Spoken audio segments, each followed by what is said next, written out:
Praise the lord. ప్రియ దేవుని జనాంగమా, మీ అందరికీ ప్రభు అయిన యేసుక్రీస్తు వారి నామమున శుభాభివందనాలు తెలియపరుస్తున్నాం.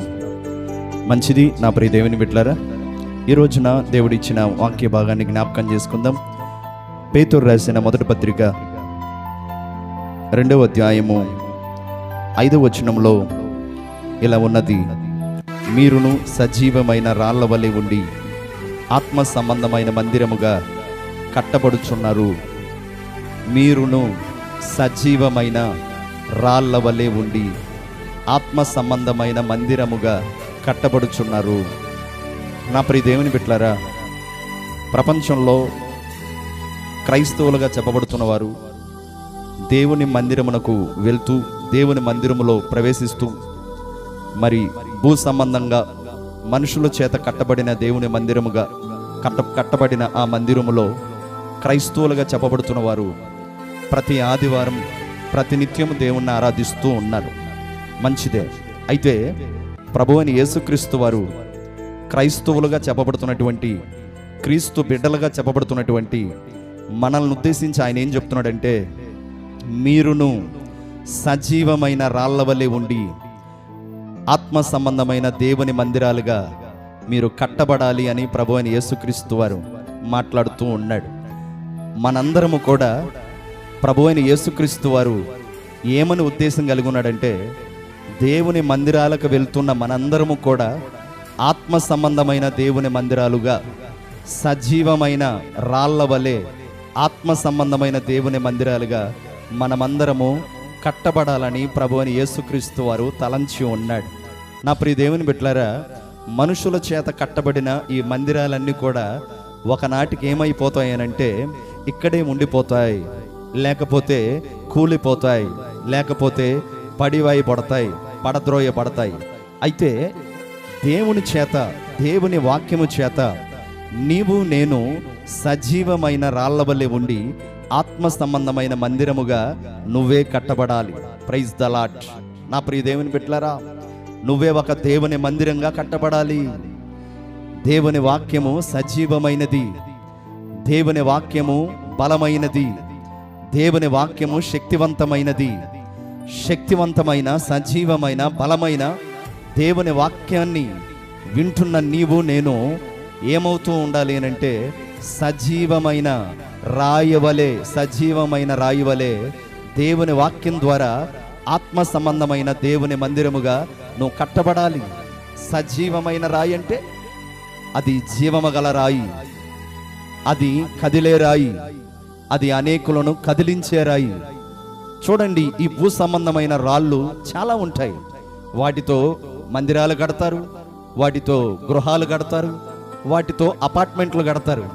అయితే వాటిలో జీవం ఉండదు, అవి కదలవు, కదలిక ఏమాత్రము ఉండదు.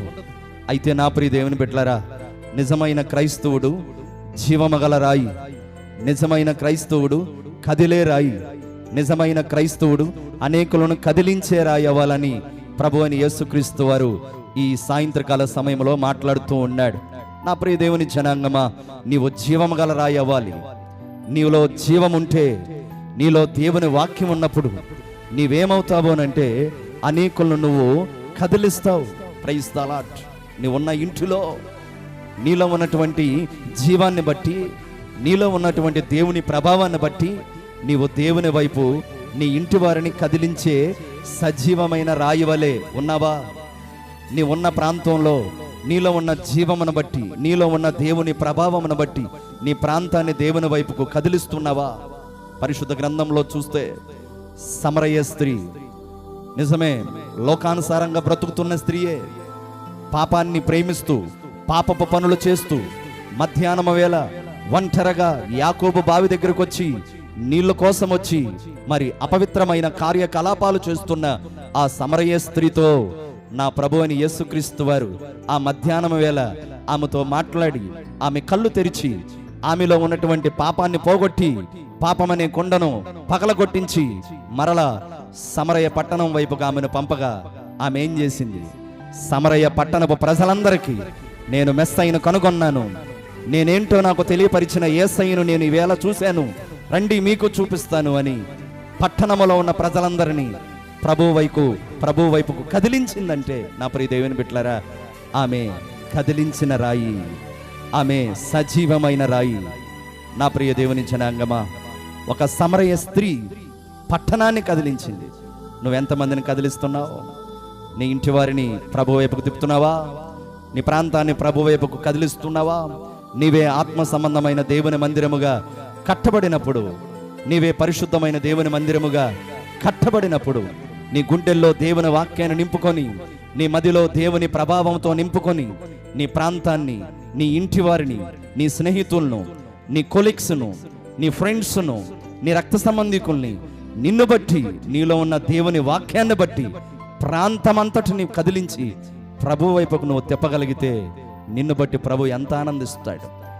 దురదృష్టకరమైన విషయం ఏమిటంటే నా ప్రియ దేవుని బిడ్డలారా, కదిలించవలసిన రాళ్ళు, సజీవముతో ఉండవలసిన రాళ్ళు, అనేకులను ప్రభు వైపుకు తిప్పవలసిన రాయి వల ఉండవలసిన క్రైస్తవులు ఈనాడు బాధాకరం. అనేక మందిని తిప్పుతున్నారు, చివరకు వీళ్ళే లోకంలోకి తిరుగుతున్నారు. అనేక మందిని ఒకప్పుడు ప్రభు వైపుకు నడిపించిన వారు ఈనాడు లోకంలో తిరుగుతున్నారు. ఒకప్పుడు వెలిగిన వాళ్ళు ఈ రోజుల్లో చల్లారిపోయిన వాళ్ళు కనపడుతున్నారు. ఒకప్పుడు ప్రార్థన పట్ల, ప్రభు పట్ల, మందిరం పట్ల, వాక్యం పట్ల తృష్ణ కలిగిన వారు ఈ రోజుల్లో చూడండి, లోకం పట్ల, పాపం పట్ల, ప్రియమైన దేవుని బిడ్డలారా, లోకాశల పట్ల తృష్ణ కలిగి ఉన్నారు. మారిపోయారు, అపవాది చేతిలో చిక్కుకుపోయారు, జీవం లేని వారు అయిపోయారు, కదలకలేని వారు అయిపోయారు, కదలని వారు అయిపోయారు. అయితే ఈ రోజున నా ప్రభు అయిన యేసుక్రీస్తు వారు నీ దగ్గరికి వచ్చి నీలో తిరిగి జీవాన్ని నింపాలని చూస్తున్నాడు. నీ చేయి పట్టుకోవాలని చూస్తున్నాడు. నీలోనికి తన ప్రభావాన్ని పంపాలని చూస్తున్నాడు. ప్రభు చేతిలో నీ చేయి పెడతావా? ప్రభువుకి నీ జీవితాన్ని అప్పగిస్తావా? తిరిగి నిన్ను మరలా జీవము గల వ్యక్తిగా, ప్రభావము గల వ్యక్తిగా, సజీవమైన రాయి గల వ్యక్తిగా, ఆత్మ సంబంధమైన మందిరముగా ప్రభు కట్టడానికి సిద్ధంగా ఉన్నాడు. నీ జీవితాన్ని కట్టుకోవటానికి సిద్ధంగా ఉండు. అనేకులను ప్రభు వైపుకు తిప్పటానికి సిద్ధంగా ఉండు. Praise the lord.